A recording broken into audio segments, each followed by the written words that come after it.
How's it going, guys? My name's Wilson. A couple NBA legends who won a title or two never got the chance to win a finals MVP since they were better players on their teams, and guys who performed better than them in the finals, but their success and sacrifice will never be forgotten. Let's look at 12 of the best NBA champions to never win a finals MVP. Number 12, Elvin Hayes. The Big E was one of the most reliable players in the 70s, led the NBA in scoring his rookie season, went on to average over 20 a game his first 12 years. As a 21-12 guy for his career, after being traded from the Rockets after 4 seasons, Hayes was easily by far the best player on the Bullets, who averaged over 20 points, 12 rebounds on 48% shooting in the 78 finals. The finals MVP, however, was Wes Unseld, who averaged only 9 points a game, over 11 rebounds on 55% shooting, a confusing result, but since Unseld played his best in Game 7 and Hayes fouled out early in the 4th, Wes was the heart and soul of that team as the face of the Bullets franchise, did all the little things to win,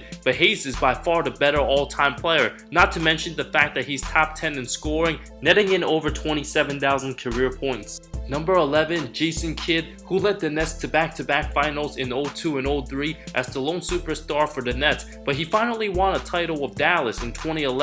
In his 17th season, at 38 years old, was the starting point guard for the Mavs, hit timely shots, and made all the right plays. Number 10, Dave Cowens. As relentless as a competitor there was in the 70s, the 6'9 center was one of the best rebounders, winning 2 championships in 74 and 76, put up over 20 points and 16 rebounds in the 76 finals, while JoJo White won finals MVP, putting up 22, 4, and 6. Cowens outperformed him and was the better defender of the two.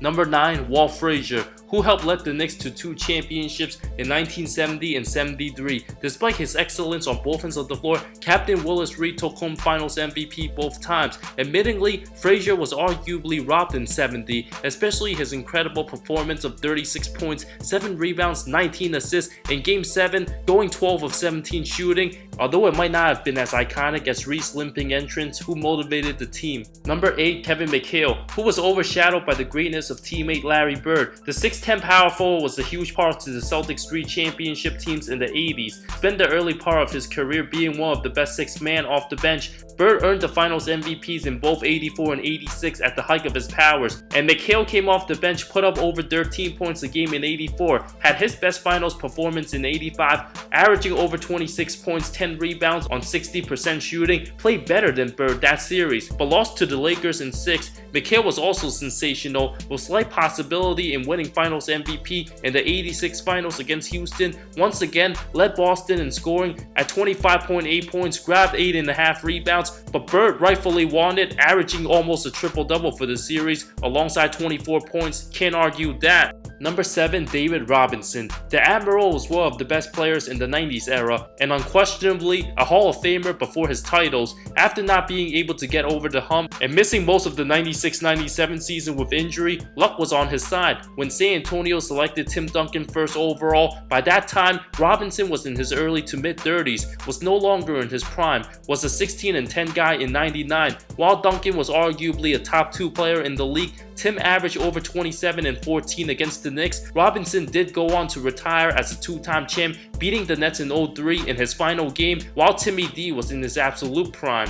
Number 6, Scottie Pippen, who was the second best player on Chicago, winning 6 championships. Known as Michael Jordan's sidekick, he was the only teammate of MJ's drawing all 6 title runs. Will never be mentioned amongst the best of the best since he was the clear-cut second option. It's very doubtful that Jordan himself wins all 6 of his rings without Pippen by his side. From 91 to 98, Scottie averaged 20 points, 7.3 rebounds, 6 assists, 2.2 steals, made 10 defensive teams in his career, but MJ barely ever had bad games and dominated every finals. Number 5, Kevin Garnett. The 2007 offseason will go down as one of the greatest in NBA history. After over 21 years of no rings, the once proud Celtics franchise was viewed as a joke. Things got so bad, the season before KG's arrival, fans at the Garden were chanting Kobe for MVP, but Boston became instant favorites right when Garnett arrived with Ray Allen, transforming Boston from 24 wins to 66. Despite his numbers not being as good compared to Minnesota, he was the defensive anchor, won Defensive Player of the Year. Combined with his leadership and presence, KG was a top 5 MVP candidate in 08 and was clearly the best player on his team in the first 3 rounds of the playoffs, but teammate Paul Pierce shined brightest in the finals against the Lakers, winning Finals MVP. Number 4, Julius Erving, who came into the NBA after the ABA merger in 76-77 as the most decorated player in ABA history, won 2 championships, 2 playoff MVPs, made 4 finals appearances with the Sixers. After 3 tough losses, the 4th time was a charm. Superstar Moses Malone was traded from Houston in summer of '82 as the best player in the league. Philly ended up only losing 1 game the whole '83 playoffs, sweeping the Lakers in the finals. Although Erving's name doesn't get mentioned often amongst the best of the best, it was Dr. J who paved the way for Michael Jordan and many others with his high-flying dunks, remains one of the most revolutionary players in NBA history. Number 3, Oscar Robertson, who spent most of his career being the victims, getting annihilated by the loaded Boston Celtics team in the 60s in the East, never even managed to make a finals appearance until his 11th season,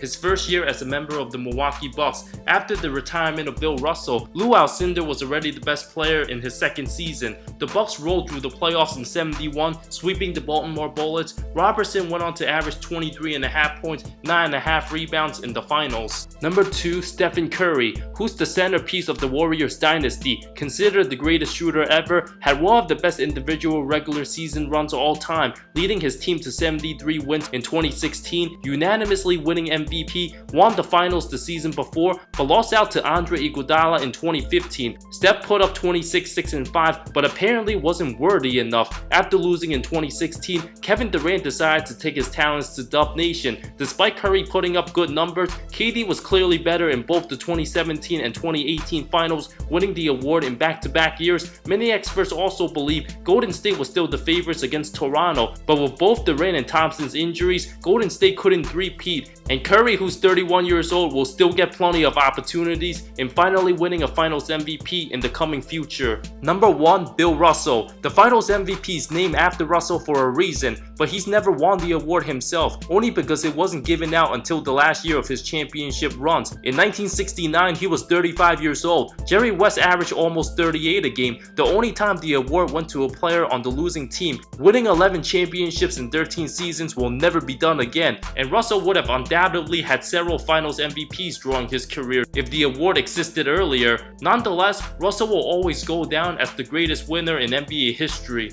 Honorable mentions includes Bob Cousy and Bob Pettit, who played way back in the 50s and early 60s. Cousy retired the first time with the Celtics in '63, Pettit retired in '65, and Clyde Drexler, who was traded to the Rockets in the middle of the '95 season, averaged over 21 in the '95 finals as the second option, while it was mostly Hakeem who dominated throughout the playoffs. Thank you so much for watching this video. I love all of you. See you next time.